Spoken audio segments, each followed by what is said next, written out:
Welcome to the Riddles of the Sphinx. A sphinx was originally meant to be a personification of the king.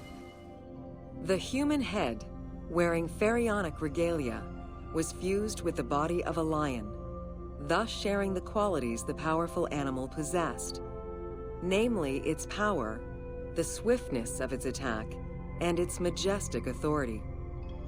By these very virtues, it was also considered a symbol of protection. Unsurprisingly, statues of sphinxes could be found along the dromas, protectors of the path taken by the gods to reach the temples.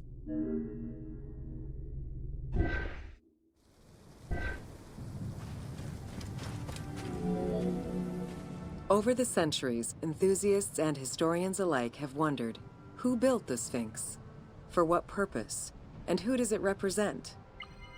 These questions remain unanswered. Several theories do exist, however, some more credible than others. One theory supposes that Jedefre chose to pay homage to his father Khufu by building the Great Sphinx of Giza.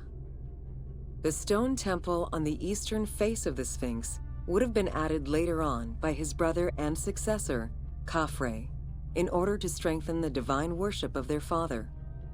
It would be the first Egyptian temple oriented with the sun.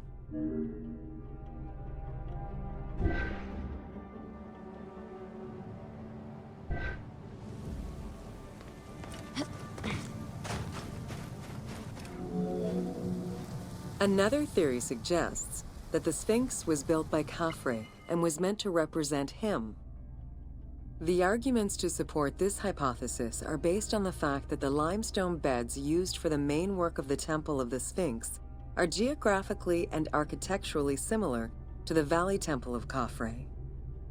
Some believe that Khufu himself built the Sphinx, which was later finished under his successors, Jedefre and Khafre.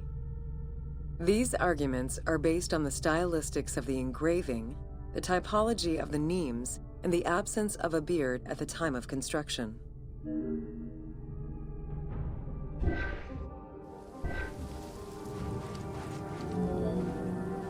While ancient Egypt as a whole leaves a rather monochrome vision of its monuments and statuary, it is vital to understand that in ancient times, absolutely everything was painted.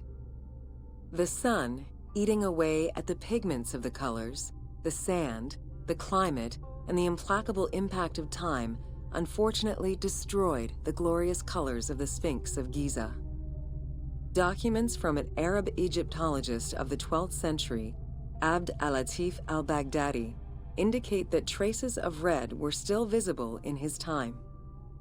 Today, however, the only color that remains are traces of red close to the ears of the Sphinx, as well as hints of blue and yellow on the nemes, traditional colors for that type of headdress. The pigments for the color red were man-made, obtained by mixing different products such as clay, quartz sand, and very finely crushed hematite.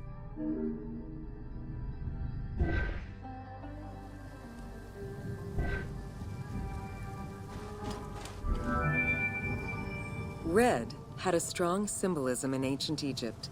It was both the color of life and the color of death. It could represent the sands of the desert or the brilliance of the sun. Red was also associated with the god Seth, vengeful and destructive. The Egyptian word for red, deshur, is also the word which was used to signify the desert, or the royal crown of Lower Egypt. In art, red was also the color used to paint the bodies of men, while yellow was used for women. It is possible that there were also color restoration efforts during the Saite period about 600 years before Cleopatra's rule, as indicated by notes on the inventory stele, discovered in 1858 by Auguste Mariette.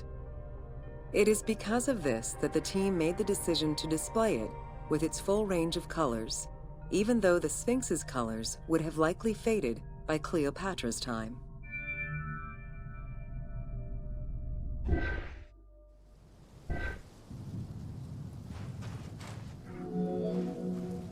Dating from the 4th dynasty, approximately 2600 to 2500 BCE, The Great Sphinx of Giza is the oldest and largest sphinx that we know of.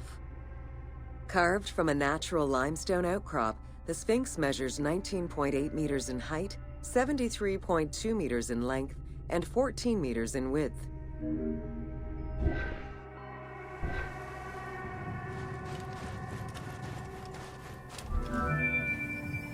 In order to bring polish to the imposing monument, several blocks of limestone were added after the initial construction phase. Since then, there have been numerous attempts at preservation. The polish present in the game integrates some aspects of modern restoration attempts. The team made this choice to present a more iconic version of the Sphinx of Giza to the player. Today, the Sphinx is called the Terrifying One. This appellation is translated from its Arabic name, Abu al-Hal, which in turn was derived from Baluba in Coptic.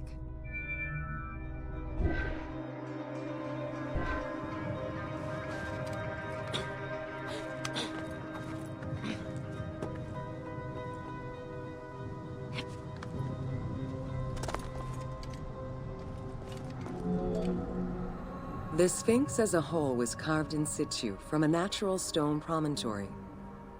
Its head was built in a limestone peak of the Mukattam Plate, and the body was sculpted in the underlying rock layer where it is located. The degradation of the Sphinx is due in particular to wind erosion and the different quality of limestone used in its construction. The level of sodium contained in the groundwater which abuts the stone is also a contributing factor.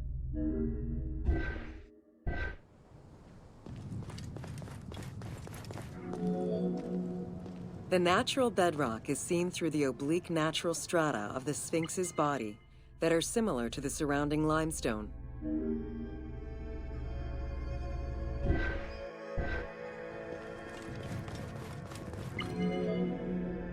Since antiquity, people have always believed there was a hidden tomb deep within the Sphinx. It is thought that attempts to plunder the Sphinx began as far back as the First Intermediate period. Since then, numerous attempts to pierce the Sphinx's secrets have been carried out, leaving indelible scars upon the monument.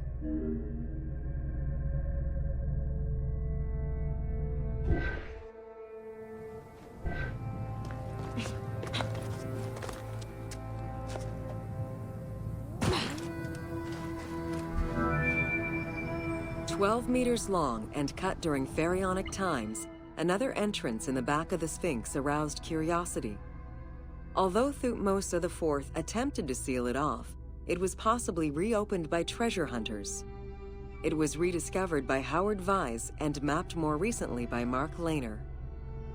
This entrance at the back of the Sphinx leads to different cavities of a few meters each, in directions going inside the statue's body and under the surface. The team has used this opportunity to extrapolate a little more.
While there have been no major discoveries pertaining to the Sphinx of Giza in recent years, theories and hypotheses continue to emerge.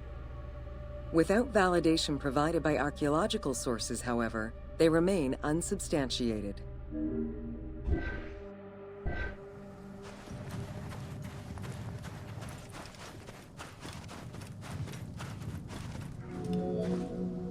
The first of the main theories as to the Sphinx of Giza's meaning posits that the Sphinx was originally a massive representation of the god Anubis. Its principal arguments are that the head of the Sphinx is disproportionate compared to the size of its body.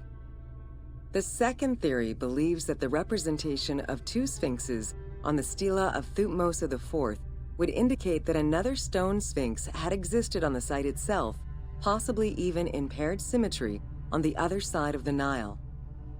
However, neither of these theories can be verified in any way.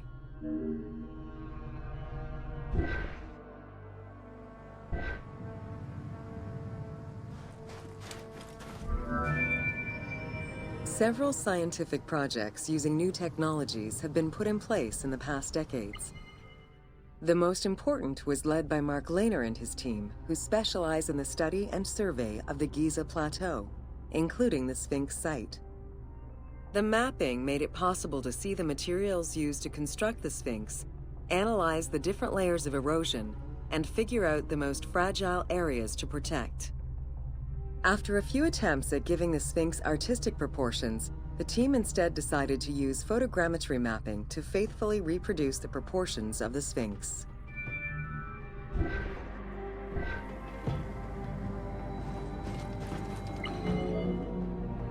What the Sphinx of Giza represented during its construction and how the Sphinx was perceived by the Egyptians of the New Kingdom are two very different matters.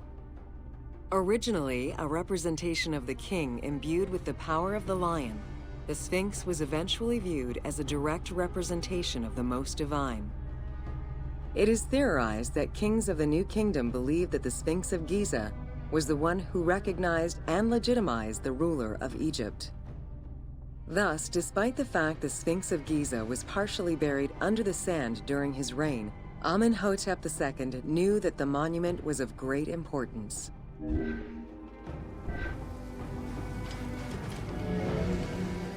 Amenhotep II built a second temple dedicated for the Sphinx as Horemakhet to pay homage to Khufu and Khafre, his predecessors.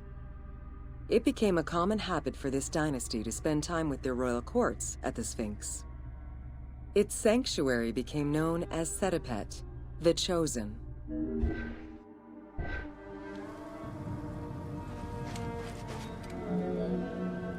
Egyptologist Mark Lehner believed that Amenhotep II built a statue of himself anchored between the paws of the Sphinx, likely to legitimize his reign, alongside a stela found by Salim Hassan. Many other pharaohs of this dynasty, such as Tutankhamun and Ramses II, also left marks of their passage in a similar fashion, sometimes even stripping the stones of nearby temples and pyramids to do so. Amenhotep II's son and successor, Thutmose IV, was a frequent offender.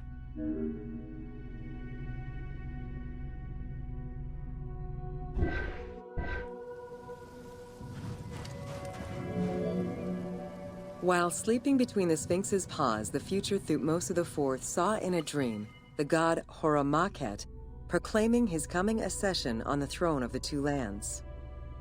This was, of course, on the condition that he remove all of the sand covering the Sphinx, which stood guard as the personification of the god, and should thus never be engulfed by the sands of the desert.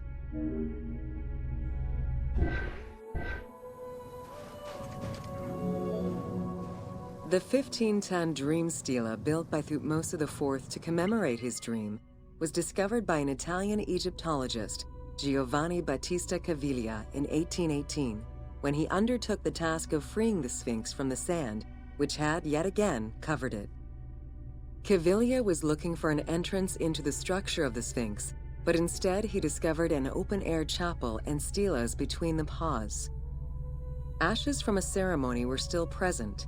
Protected by sand, they quite possibly were from the last ceremonies in Roman times. That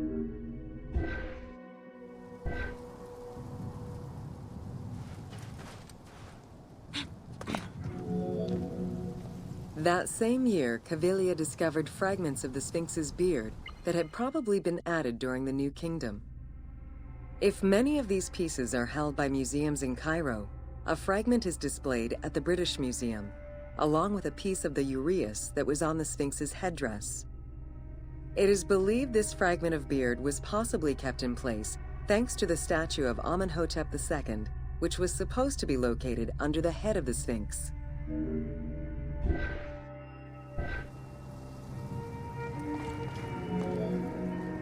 A popular cultural legend purports that the nose of the Sphinx of Giza was lost during the time of Napoleon Bonaparte to the cannon fire of French soldiers in training. However, engravings from before the time of that campaign already depicted the Sphinx without a nose, indicating that it had been removed before the French campaign.